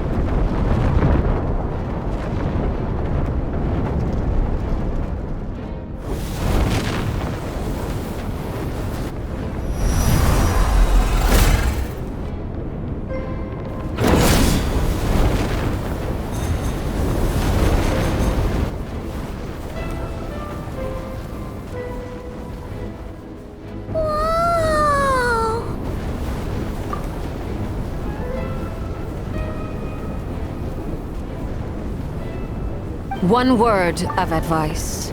As you're crossing over, no matter what voices you hear, do not answer. Got it! I sense a sinister gloom inside, but also the familiar light of the moon. I feel that I am about to meet an old friend, who has changed beyond all recognition. All right, let's go.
Like mummified remains. Iridescent moon. Was this truly what you wished for? Careful! There's something spooky about this place. Feels like something is lurking in the fog. Paimon's right behind you. Whatever you do, don't run off without her.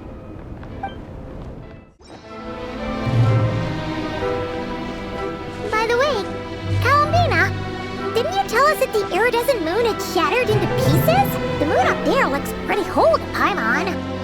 How is that possible?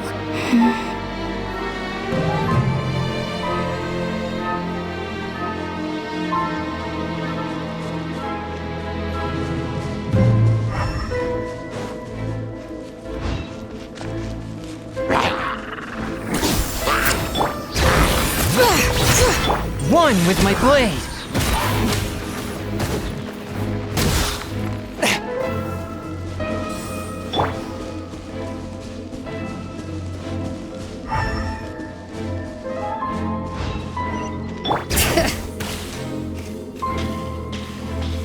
Just like I thought.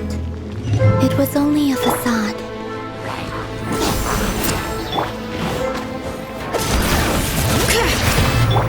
No, my sword! Rain Cutter! Time to act. Rain outlines your fate.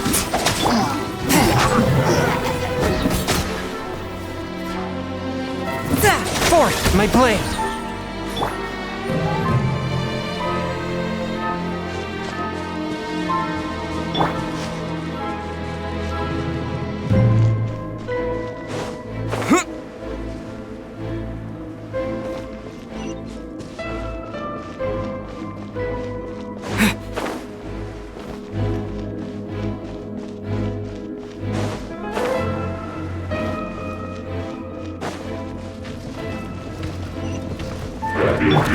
Bring it! Let me weave you a verse. Rain outlines your fate.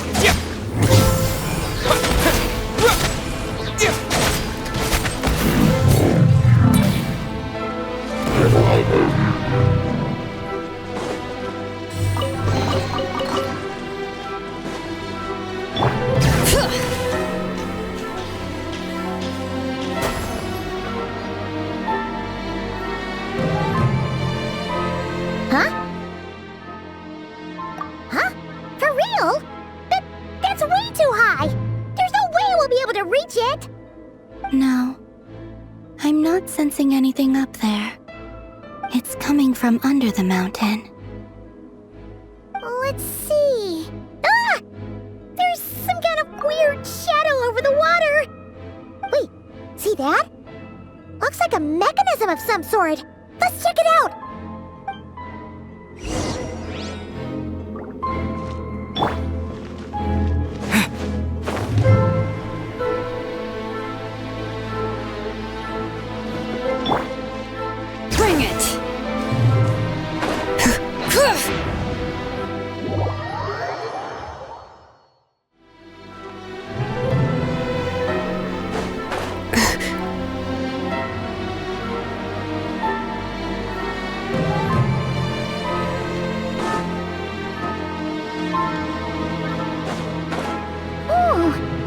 Looks like a device from the time of Karia. Maybe people once came here to study the Crimson Moon's domain, and they left this behind.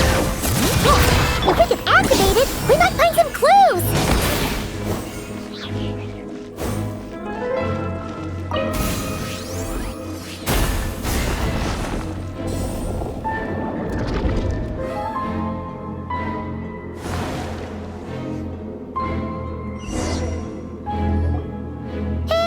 Look at that! Now that the mechanism's running, the shadow in the water looks different. Do you think these mechanisms might be the key to unlocking the secret? Let's try to find more of them! Felindis, we'll leave the rest of the research in your hands. We'll be heading back now. I hope this isn't ruining date night. Ugh. Mind your own business. Just leave me some snacks on the table. Felindis? Is that Rerir's girlfriend? How come we're hearing her voice here? Oh yeah! So, do you think she was studying this strange space all along? The Abyss has made this space extremely unstable. Maybe that's why some of the things she said and did were preserved here. Like echoes. Or after images. Whenever I see this view, it takes me back to a poem from my childhood. Waning moon, oh lifeless damsel, weeping on the mountain crest. Mourning still in wistful tone, her fragile soul now laid to rest. For me, of all people, to be here investigating the mysteries of the Crimson Moon space. Is it a coincidence? Or something more?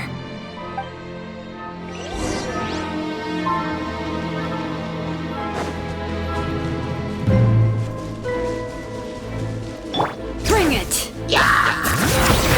One with my blade!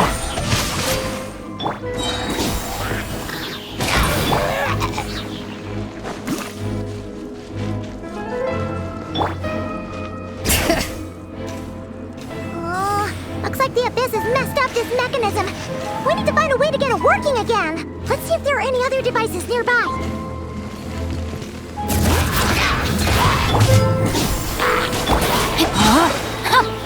Ring Cutter! Spirit Blade! Attack! Swift and merciful!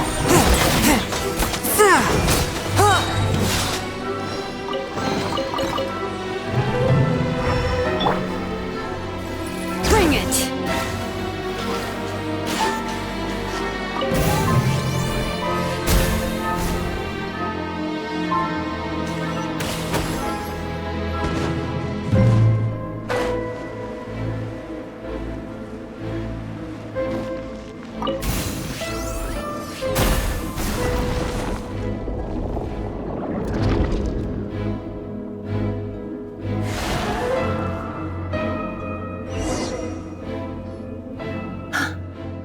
See.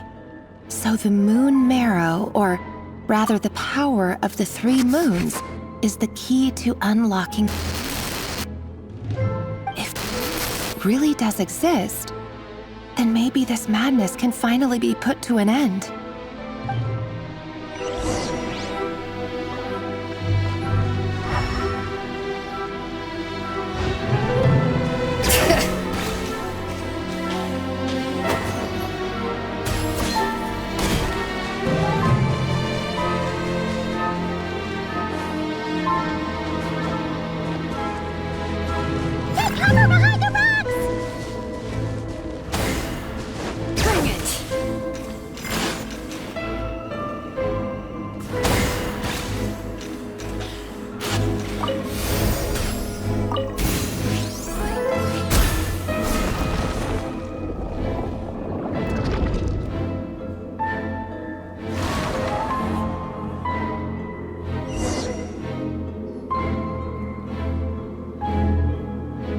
With the Abyss inhibitors in place, I should be able to access the chamber with the moon marrow. Oh, Rerir, with every step you take, you're drifting further from what you truly desire. But you're not the root of the problem. Ever since that outsider set foot in Conria, the Vinster King has sunken deeper into madness. If only I could get my hands on that outsider.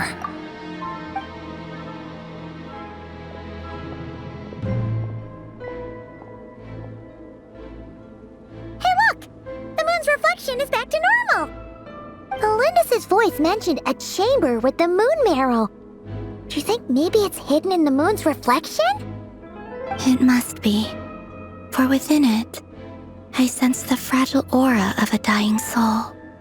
Then there's no time to lose! Let's go!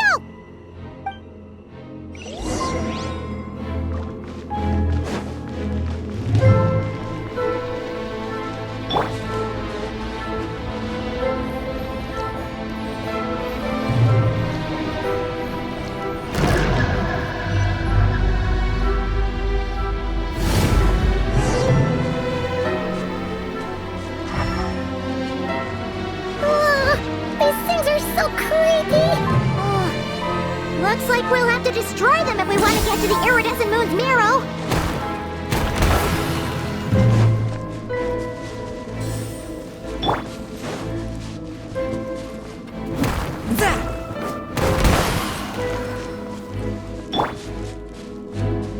That must be the iridescent moon's marrow. Oh, we'll need to destroy these things before we can reach it.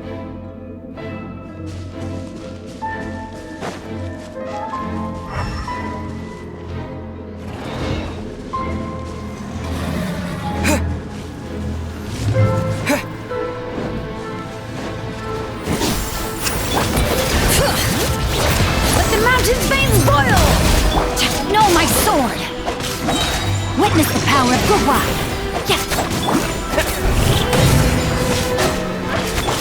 Submit for judgment!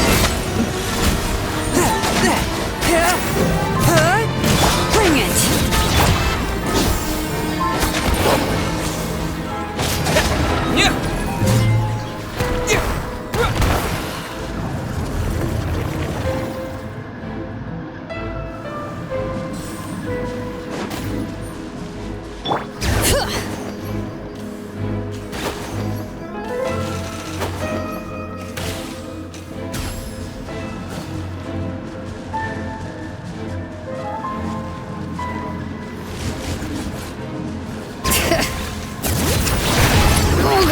That's enough! A touch of frost! Rain outlines your fate! Rain cutter!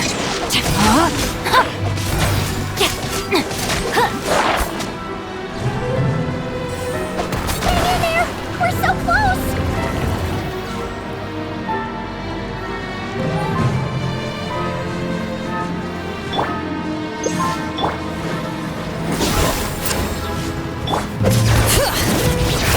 Know my sword!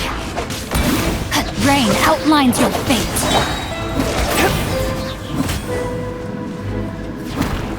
From whence you came!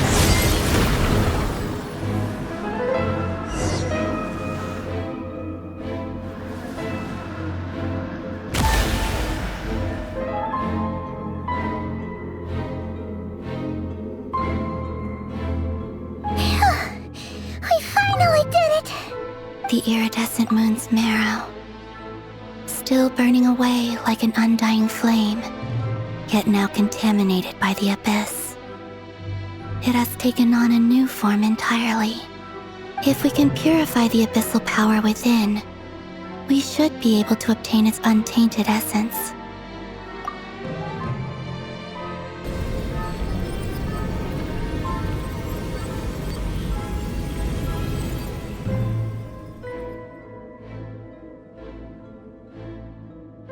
It's so cold.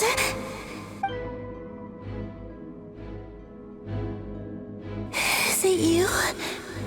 Are you here? Huh? Are you talking to us? At long last, I can see you once more. Our fates have crossed, and I am finally free. I'm sorry, I lied to you. Even knowing what was to come, I still couldn't let go of the fear in my heart as death drew near. The moment the moon shattered, my body began to split apart piece by piece. Like I was being cut into pieces by 1,000 blunt blades. My thoughts scattered as the cold crept in. But I could not bear to fade away like that. Tell me, what was it that brought you to us all that time ago? If only I had possessed your courage, then I might have been spared this torment more painful than death. You look so puzzled. That's how I felt too when I first saw you. But trust me when I say that everything happens for a reason. Farewell, Hypo.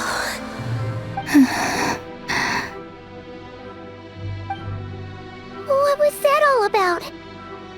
Was that the goddess of the iridescent moon? It sounded like she was speaking to a long-lost friend. But none of us have ever met her before, right? Perhaps. She took me for the goddess of the frost moon she once knew. For a fading soul like hers, our auras must be too similar to tell apart. But anyway, we've got the iridescent moon's marrow now. That should help you regain your strength, right? Alright, time to leave this place and meet back up with Arlecchino. Let's go!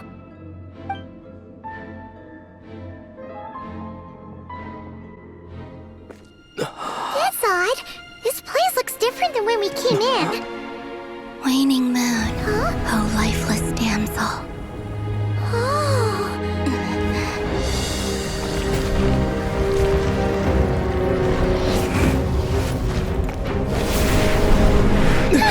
Hurry! The place is collapsing! It wants to trap us here. Who's it? The Abyss? Now we've taken the moon marrow. All that's left here is a dark will. It will show us no mercy.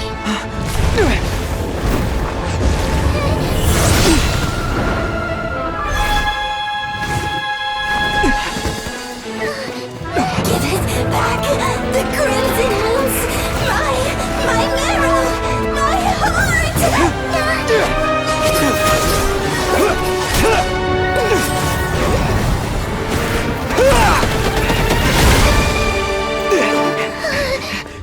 Finally!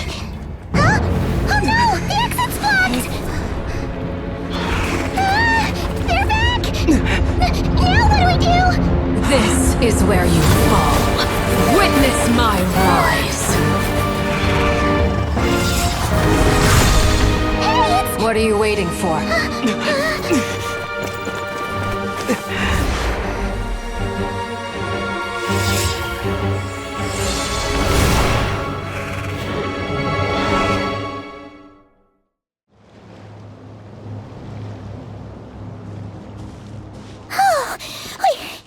made it! Was that you, Arlecchino? Did you save us? Wait, your hands! They're... Oh, this? Don't worry. It's a small price to pay. The Abyss wanted to trap you inside, and I defied its will by bringing you out. No wonder it's a little angry. No. I have paid the price, albeit a small one, and it cannot be undone. My hands have already fused with the Abyss. Purification would simply destroy whatever's left of them. But surely... Oh... We're so sorry, Arlecchino. Paimon can't believe you'd make a sacrifice like this for us. As much as I'd like to call it a favor, the truth is I was simply holding up my end of the deal. Well, Columbina. Yes, you did your part. And as promised, I will leave the iridescent moon's marrow in your care. From this day forth, may the two worlds' flames burn ever more brightly.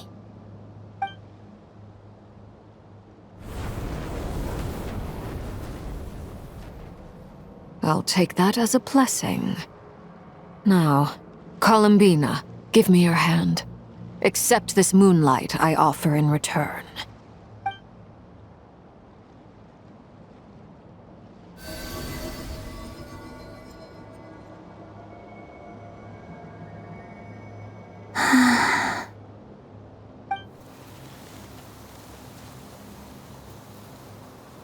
Feeling stronger?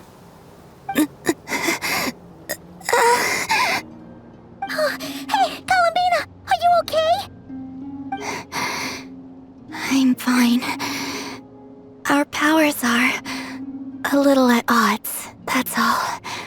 By the Frost Moon's authority alone, wielding the power of the other moons was always going to be a stretch. Still, I think it's fair to say that your strength has returned, at least to the level it was at as Third Harbinger. It's still not enough. There's no way I can hope to challenge Rerir like this. Just one more ray of moonlight, if you would. It's okay. I can take it.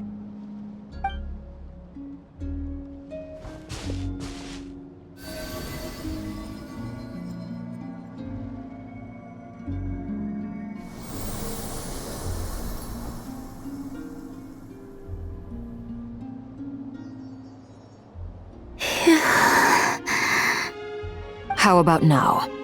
Fighting fit? At the very least, I won't have to stay hidden like before. I want to see him gone from Not Cry. The Rerir of Solnari and his wild hunt must be sent back where they belong. Well, it's good to have something to aim for. You certainly seem more alive now than you did earlier. When I first met you, you didn't strike me as a ray of moonlight. More like a wisp of fog drifting in from who knows where, ready to scatter at the first sign of a breeze. But now, you're full of vitality, just like the Frost Moon, once the brightest of them all. May you keep shining, Columbina. This is who you are. Thank you. Look after yourself too, Arlecchino. I know you have plans of your own, and that's why you're always seeking to grow stronger. But whatever you're after, don't let the Abyss take a hold of you. I do not wish to see you go down the same path as Rerir. I appreciate the concern, Columbina. Although perhaps it's time you took a new name. A new name? Kutar, the Moon Maiden, Columbina, they're nothing more than code names. They describe who she is and the roles she's played, but they're not her real name. We often use code names in the House of the Hearth, too. But it's knowing your real name that keeps you grounded. Up till now, you've been living a wandering life, so you've probably never really cared. All I'll say is this. Once you've defeated Rerir, give it some thought. All right, that's it from me. I'll get you back safely first, then go meet up with Sandrone. You're the best! I appreciate the gesture. It speaks to your good character. Anyway, let's get going. There are more urgent things to do right now than trade compliments.